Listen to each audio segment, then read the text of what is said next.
The first question, how did you first get involved in music?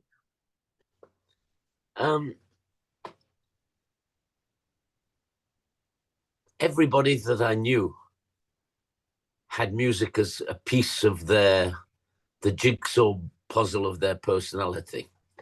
Everybody. My grandfather played the organ in the church, and they had a piano in one of the rooms at their house. And my father was in a band and played the trombone, and his brother played the trumpet. And the radio was always on with obviously not 60s music, but the British type of music, big band music, all the music that the Beatles heard when they were kids, I heard. And at some point, I think somebody made a decision that I ought to go to the School of Music, Manchester School of Music, because I kind of had an obsession with music. I played music all the time. I bought records, all American records, and played them in my room. And I was one of these people. My father was afraid that I wasn't, in fact, able to listen to music and study at the same time. It was early days of that, when people say you can't drive the car and listen to the radio. And so they sent me to a school, a college at night, and I was very young, but they accepted me because I sort of I was an enthusiast. I think that's the best word, description of what I was. I was an enthusiast. So they let me in based on my enthusiasm. And when I got into the School of Music, I realized that none of the music that they wanted to teach me to do did I like. I wanted to learn how to play bebopalula. And I noticed that there was an acting class there. And because you're not old enough to remember, but in England, right after the war, people wondered until then, people who were under 15,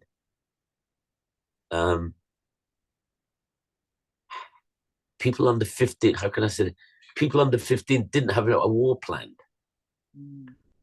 And everybody, culturally, when you were 15, you made the biggest decision of your life, which was whether you would go to take your A-levels, which was an English thing, take your A-levels, or get a job.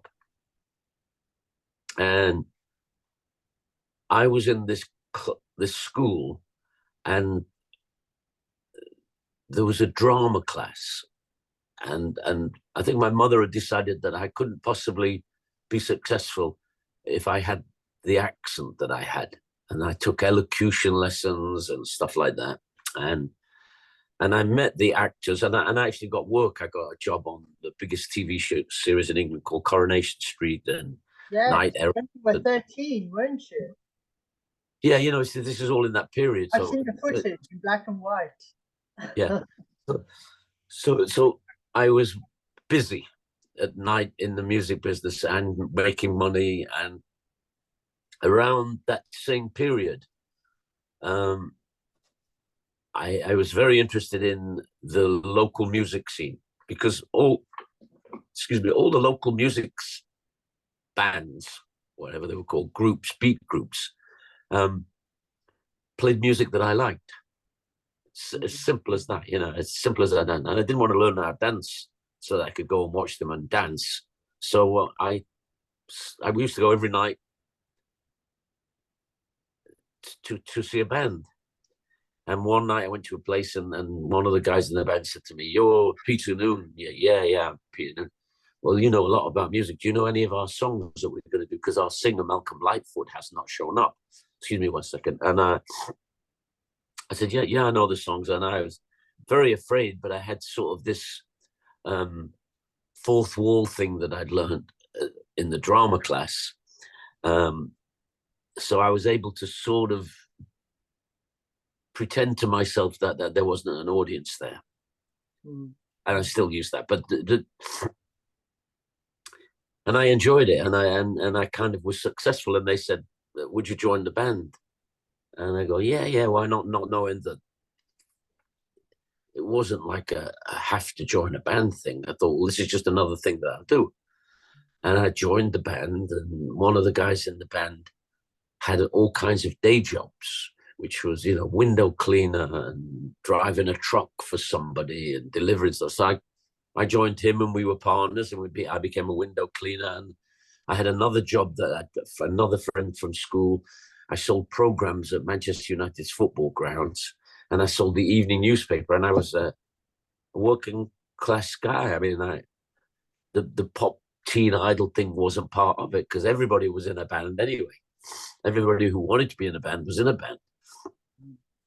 But my band suddenly started to get more and more popular. And as we got more popular, the part-timers in the band began to drop out. And Keith Hopwood who was a member of Herman, who was an original member of Heman Hermitt's, but this is still Pete Novak and the Heartbeats. He dropped out. Alan Chadwick was in the band. He dropped out, and we got another guy called Keith Hopwood who joined. And I spoke to him recently. I said, "Why did you join the band? Because you left when I left." And he goes, "Well, you had more work than all the other bands in town." And I liked some of the songs that he did. So we slowly formed kind of a classy operation because we didn't want any bad people in there. We didn't want anybody who was drunk. We didn't want anybody who smoked pot. We didn't want anybody who chased women. We just wanted like serious musical students. And it was totally enjoyable. It still is. The whole thing is an adventure, It's like people say to how do you still do it? I said, well, I leave my house to go to the airport, and I think of it as a new adventure. I wonder what could happen today, and always expect the worst, that you will get a flat tire in the rain, and expect the worst. And then if you don't get the worst, if nothing happens, it's just a great, joyous, free thing. So the band slowly formed. And we eventually got a manager who helped us keep moving a step at a time. And pardon? Is that Mickey Mouse? No, that was Harvey Lisberg, his name. And we eventually got to Mickey Mouse, who was a record producer. And we weren't really ready to make a record. So he tried to sign me and not the band. And I thought that had a loyalty issue. I've always had the same issue. People stay with me much longer than they're supposed to because I'm loyal. And even if they're not, I am. So we went to audition for Mickey Mouse, and he said, "You're gonna have to get rid of this guy, this guy, this guy. You need to replace this guy, this, and so then we spent a couple of weeks, maybe a month, reorganizing the band. Really, Carl Green was not the lead guitar player. He became the bass player. The drummer and the bass player, we got rid of them. Very hard to do, because they were both nice guys, but they just weren't good enough. But the Beatles, and I think they knew that. So I'm just telling you the beginning of this to get to them. Eventually, it gets more fun. So we cleanse the thing, and we go back to London again with this new operation, and we record a song called Your Hand in Mine and another song called I'm Into Something Good. And the whole thing takes 3 hours. And I'm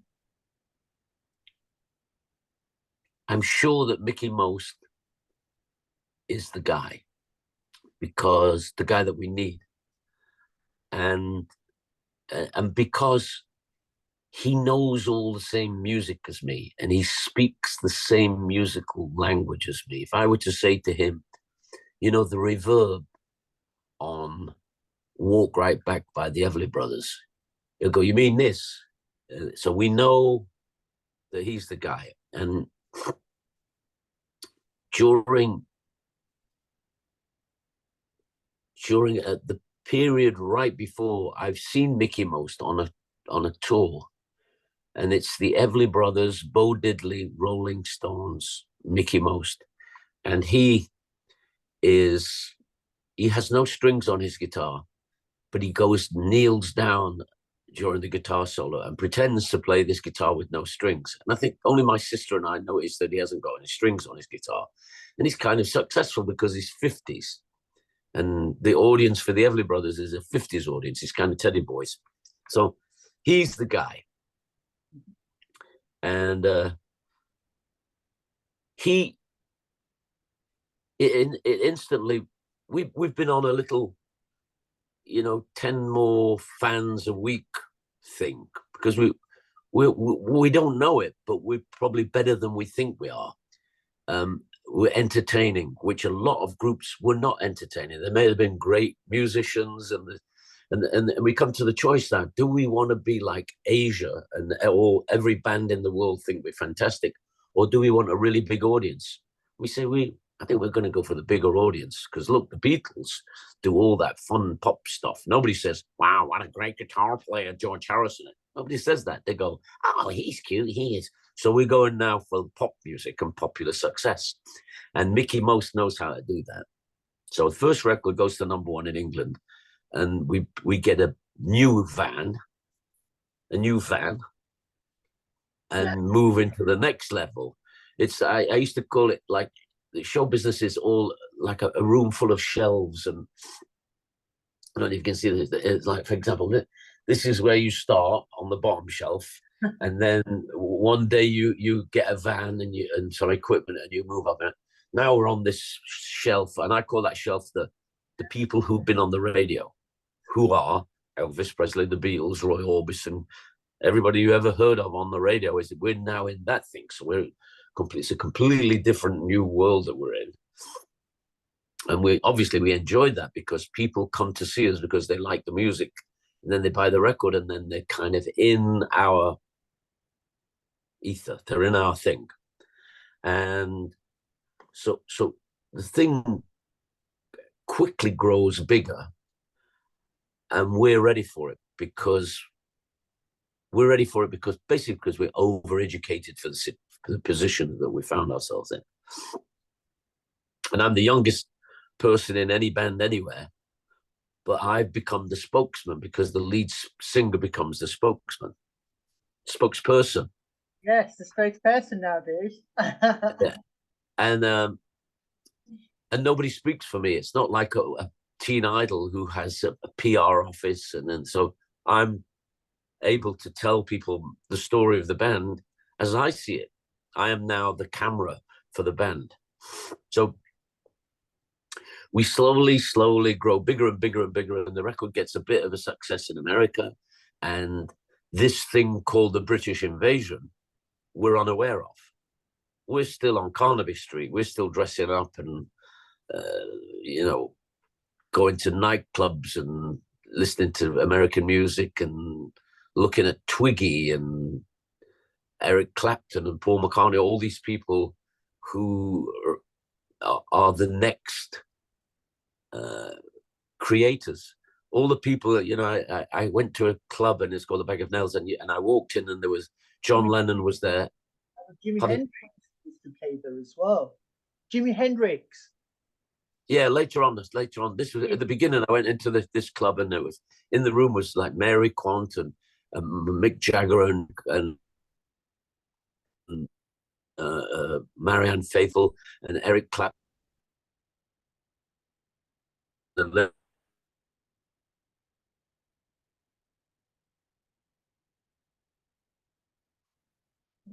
Not knowing it, I was part of this music scene that was basically a Renaissance period for not just music, but for Britain. Yeah. This was all the British thing. And because before we were this little country that, like over there, that little country, they've got a queen and all that. Now suddenly we've got all these islands, creative people, all these massive creative people showing up, and being accepted and acceptable. Because culturally, you know, people from Manchester were not accepted in London. They didn't go to any of those places. Are you here for the Rugby Cup final? So yeah, so and that's it the really. Northern Powerhouse, it was beginning to kick off as well. The Northern Powerhouse in the 60s. So you had like people from the north coming to London, and then yeah, it's becoming like more and more the norm. Like people like Abbott Finney, to hear them on the big screens. People with thick northern accents. everything was happening. Remember, and it you know, Tom Finney had made a movie, and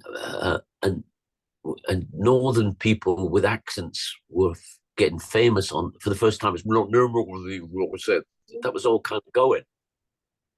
And Albert and Tom Courtney was, and another, I can't remember her name now, had made a movie that was about people from the north. That Julie Christie. Are we talking about Billy Liar? No, I'm talking about or Billy Liar. That's later. But in the 64, there was a movie with Tom Courtney in it, and I can't remember the woman's name. I could look it up on it, but we don't want to do that now. And so it just people with no, and Albert Finney had a Manchester accent. The long distance runner. Sorry for interrupting.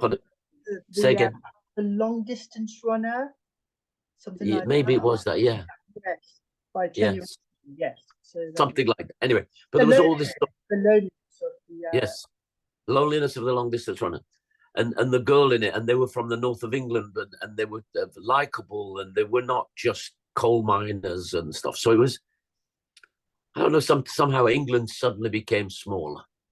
You know, there'd been the south of England where it'd been wrong, and then there was us, like working class people from the thing. Now working class people were considered to be, oh, that's not bad, you know, pretty good stuff for people up north. You know, they've come up here, and you know, so there was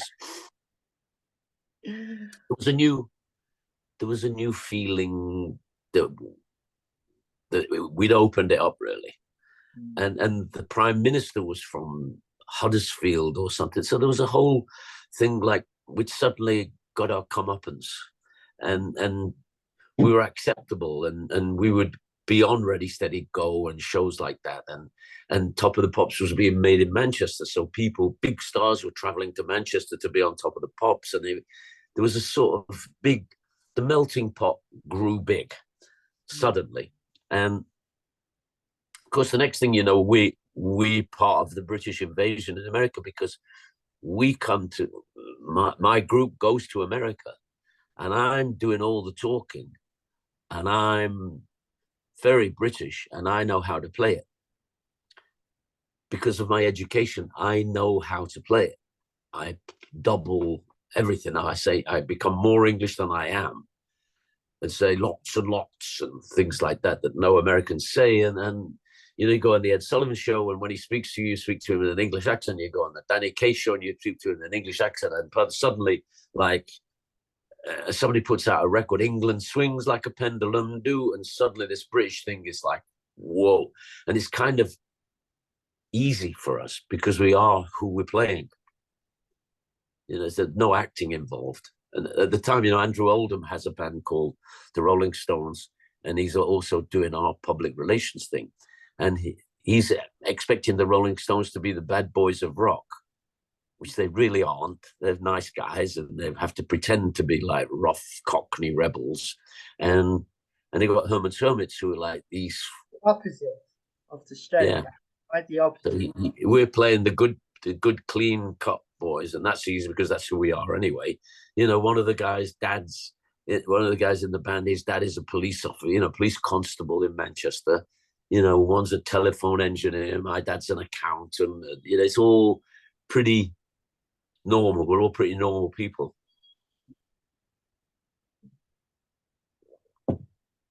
Sorry, I'm still doing breakfast here. Oh, no, not so. So at start with Heman Hermitt, did you start as a tribute band? Because Wonderful World, it was a great tribute to your one of your childhood heroes, Sam Cooke. It was just when he had died, and then was it at first a tribute band which like developed as time went by? We tribute band. I don't know what that is. We were fans of a type of music which would include Sam Cooke, Wonderful World, and most of Sam Cooke's material, and all of Buddy Holly and the Crickets material. We wished we could sing as good as Roy Orbison because we liked him, but we did. The reason we did Wonderful World was I got a phone call from Mickey Mouse one morning, and he was with Eric Burden from the Animals, and he said, "We're doing a tribute to Sam Cooke. We're at the studio. We're doing a tribute to Sam Cooke because Sam's got murdered." And Mickey and I, we both liked the same people. So I went over to the studio and I recorded Wonderful World. And Wonderful World isn't really Heman Hermitt's because the guitar player is Jimmy Page. The drummer is not my drummer. It's like Peter Noone singing on a track that we made as a tribute to, we didn't know we put it out as Heman Hermitt's, but we weren't sure it was probably going to be part of an album. You know, Peter Noone, Eric Burden, people doing a tribute to Sam Cooke. But it turned out really well, you know. I mean, the record turned out really well. So we put it out as a single. And we also did Silhouettes by the Rays, you know, which is also a song that we played in the band. And we started to record it. And this guy called Vic Flick came up with the da da da da da da da da da da da da da da. It was kind of a warm up for his when he was warming up, and he played it in the key of the record, and that became the most the missing element of the record. If it wasn't there, it wouldn't have been a hit. So that's part of the thing at the time, that people joyously and freely gave their talent away for nothing. You know, Jimmy Page put a guitar solo and he didn't call later and say, you know, I wrote the song. He didn't sue you. Pardon? He didn't sue like nowadays artists. Well, no, it was just a different period. You see, that's part of why it was so successful, was because that people would give you an idea in the studio and not claim it a couple of years later. Once it was a successful idea that they'd had, they didn't suddenly show up and say, hey, wait a second. People were being artists. People were being artists. They were giving away their talent to have it recorded and express it. How do I show people how good I am? I'll put it on a record. Yeah. And you've always said that, like, for you, it was just to be heard on the radio. So you didn't want to make purchases. Like, in fact, your first album, it was called The Best of Heman Hermitt. So the whole point, like your motivation at that time, the motto was just to be heard on the radio, and it wasn't really like about anything else.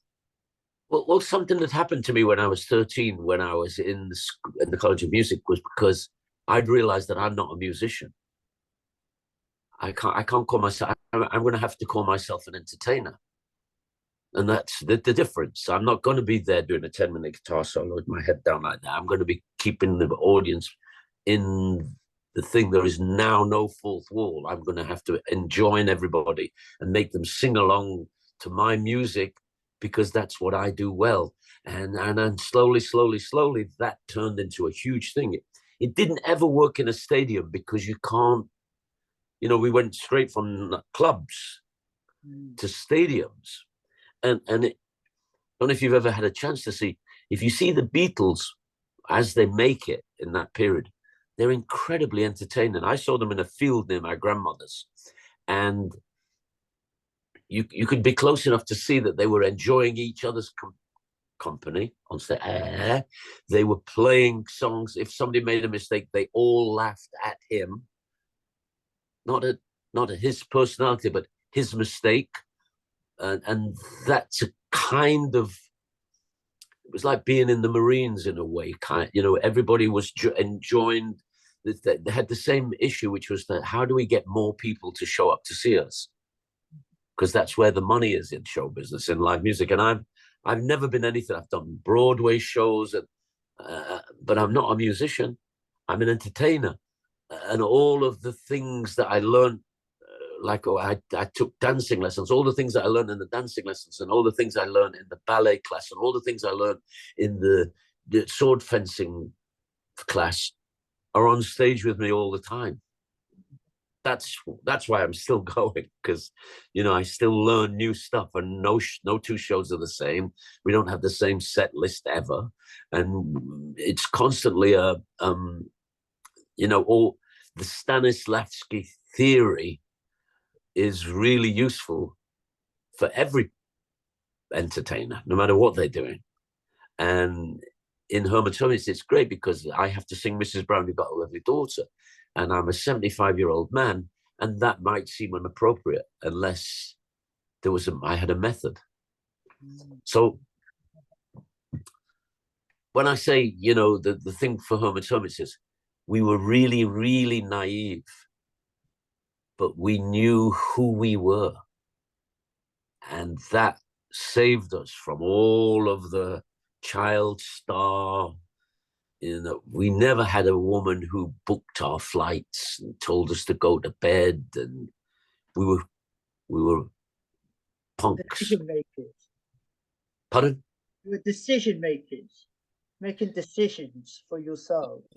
Yeah. So when we grew up and it stopped happening, we were okay. We were prepared for that, because we never really took ourselves that seriously, that we were, think of this. We were in the shadows of the Beatles, who were in the shadow of Elvis Presley, who were in the shadow of a million years of music.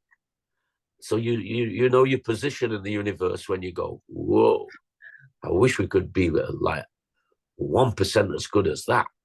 So we didn't ever have that. We didn't have that monkeys thing where at the end of it all, you go, well, what did I do in that? Do you know what I mean?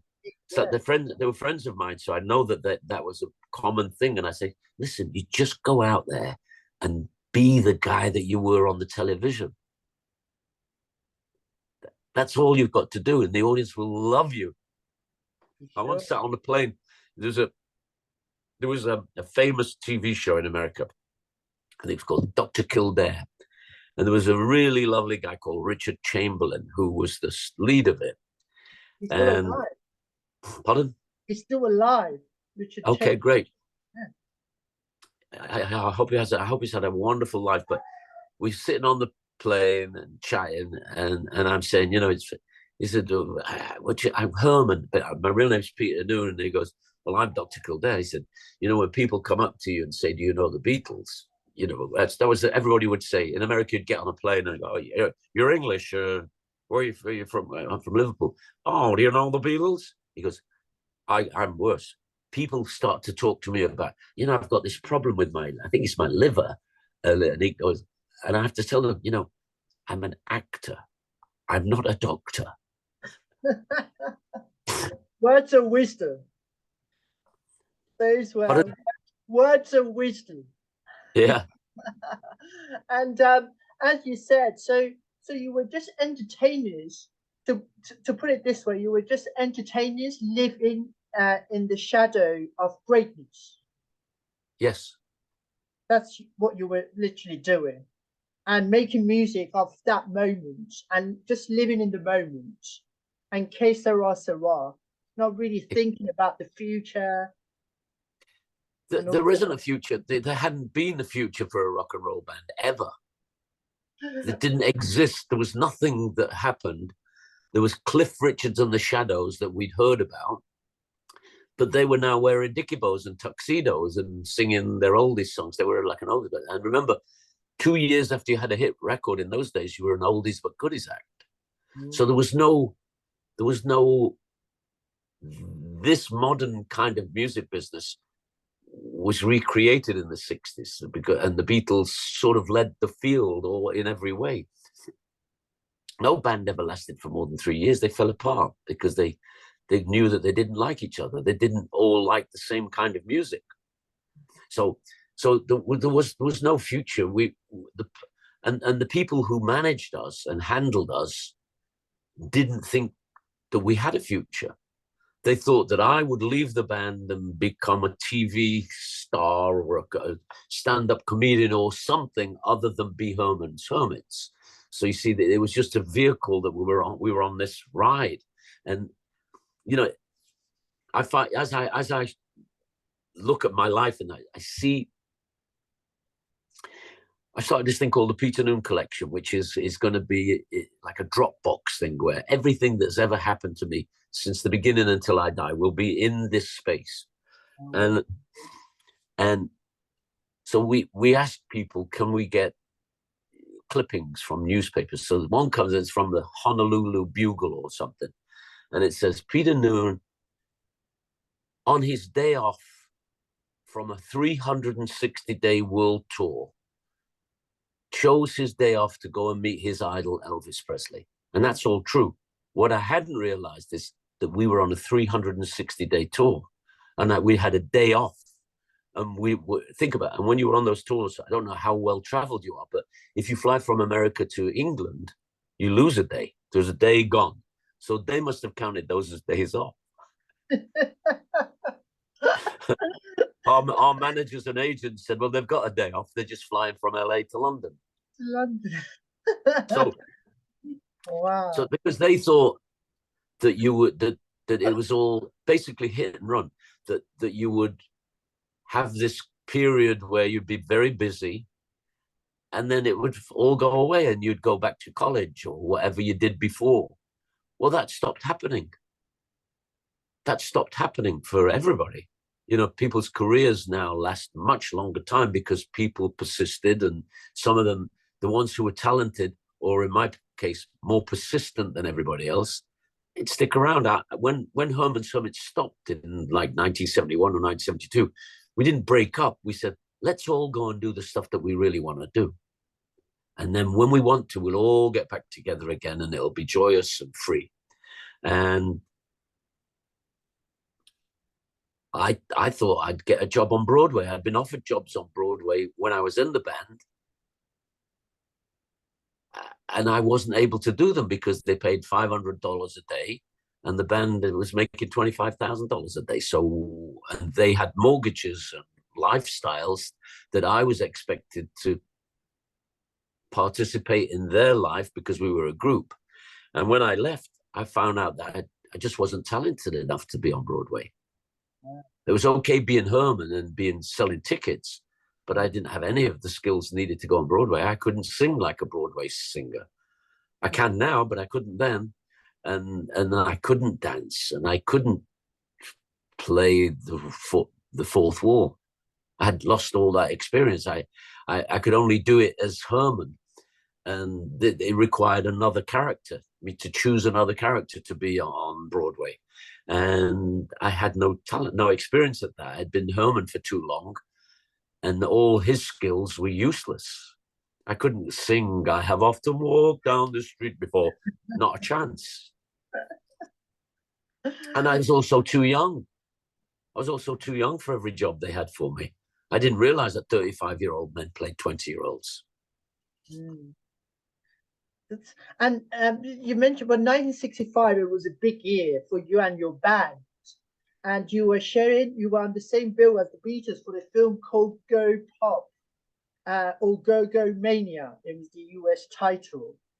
And were you excited to be on the same bill as your idol? We'd see the Beatles more than anybody because we were, once you're in the charts, there's a show called Top of the Pops and everybody's on it every week. And if every time the song goes up one place, you get on it again the next week. So I'd seen the Beatles live a lot of times, and I would run into them at television shows and stuff like that. And it's a forgotten thing because people talk about the Beatles all the time, but they were really nice people. They were really nice guys. They were very kind to the up and comers, you know. the people who they'd been 2 years before, they were always very kind to us and helpful and generous with their time and all those things that nice people are. And, you know, we did lots of gigs with the Beatles. We did the NME Poll Winners concert. There's a great video, you know, for my Dropbox thing, I discover this Peter Noone collection. There's a massive discovery. So we're doing the NME Poll Winners concert with the Beatles, and I'm standing it's in Wembley, and I'm standing in the tunnel talking to John Lennon. And John Lennon said, because I always wanted to talk to him. He was the amusing guy to me because he didn't have a girlfriend, and people don't understand what that means.